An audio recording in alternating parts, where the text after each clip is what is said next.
Guys, this is Justina from JustinaTraining.com. Today I would like to talk about PCOS and going on holidays. How to manage PCOS during the holidays, my top tips. So first of all, even before booking your holidays, I would highly recommend you to understand the place you are going, understand where are you staying. Is that going to be a hotel? What sort of food they're offering? What kind of variety of food they're offering? If you are staying in self-catering, you need to see facilities you have in that room or a villa or the house you are going to. Because first of all, it's if you are staying in a hotel and you have a huge halls for breakfast, lunch, and dinner, they most definitely going to have at least one or two options suitable for you. So, but that has another temptation.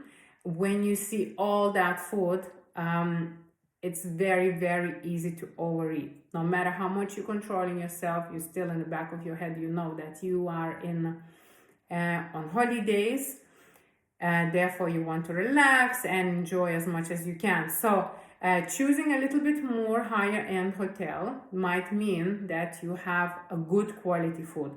And the most important for PCOS is the actual quality and source of the food. So if you're staying in a big hotel and you have your all-inclusive, make sure that hotel actually serves locally sourced food, and it's not a highly with chemicals and all sorts of things.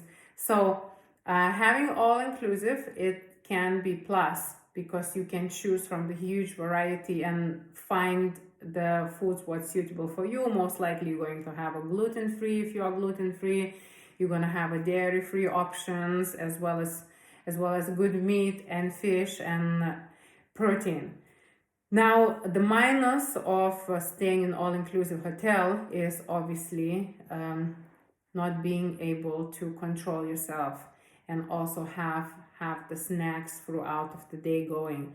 So that can be a big problem. So before you go away, think if you are most likely to overeat during your all-inclusive holidays, maybe it would be more appropriate for you to choose a different type of meals, like let's say just a half board. So you have in the morning, you have your breakfast and you have your dinner. So midday you can maybe choose the lighter snack, and that could be option for you. Now if you're planning to stay in a holiday home or just to rent a room in the hotel and don't take the catering, you need to understand what sort of facilities you have in your room.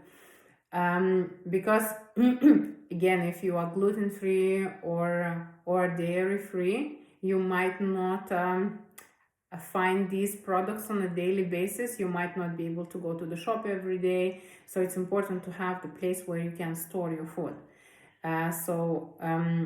Making sure that you have a fridge, making sure that you have somewhere to cook your food. So that's going to help you to avoid from going out and eating, because sometimes when you go out every day during the holidays, it's becoming more and more harder to control what you eat and make the right choices. Usually it's always some in Mediterranean countries there is a lot of dairy involved in most of the dishes, even when you would not expect. So choosing the right accommodation is very, very important. Second, understanding if you are able to do any physical activity. So some of the hotels has gym, so that would be just absolute plus. Even if you are not a gym goer, doesn't matter. You can go on a treadmill and do your daily walks, what you would do at home, because just gonna speak very general. We all go to mostly to the hot country, and I often find myself waking up in the morning and understanding that, my God, if I'm gonna go now for that walk in the morning, I'm just not going to survive. It's just going to be too hot and extremely unpleasant. And then by the time evening comes and sun goes down, I'm like, no way. This is holidays. I'm not gonna do that.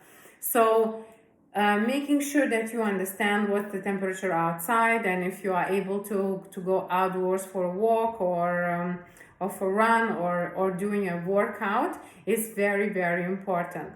If you don't have a facility of doing exercises at all at your hotel, maybe it would be worth to look around in the area and see if there is any local gyms around when you could get a day passes, and just if you are 1 week away, just going there twice, only twice, no more. That would be already super important, taking in understanding that you're probably gonna be eating a little bit more, relaxing a little bit more. So just having these two times going to the gym a week is gonna really benefit you. You're not going to lose your stamina. You're gonna still have control over your body, over your calories, and as soon as you're gonna come out of the gym, you're gonna feel so much better straight away.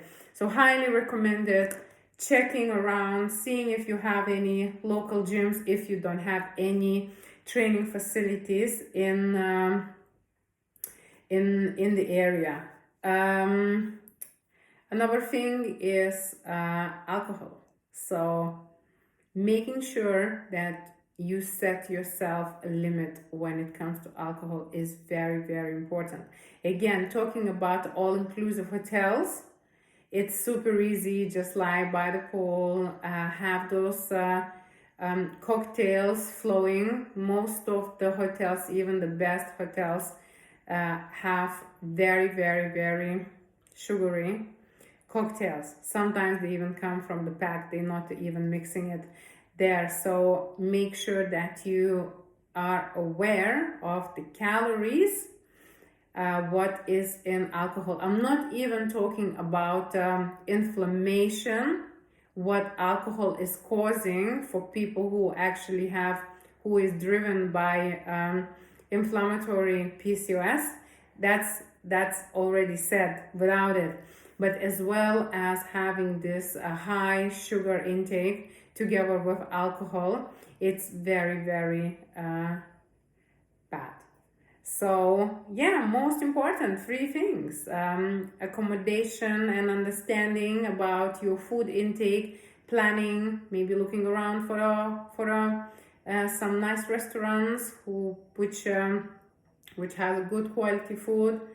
Second, understanding if you can do any physical activities, planning at least 2-3 days a week to be active and actually doing something physical. And last one, understanding your alcohol. So once you have this 3 sorted, you are absolutely ready to go on holidays. I'm giving you green light. If you have any more questions or you need any more tips about anything else, please do not hesitate. Contact me and I can discuss that on my next video or contact you personally. Thank you very much.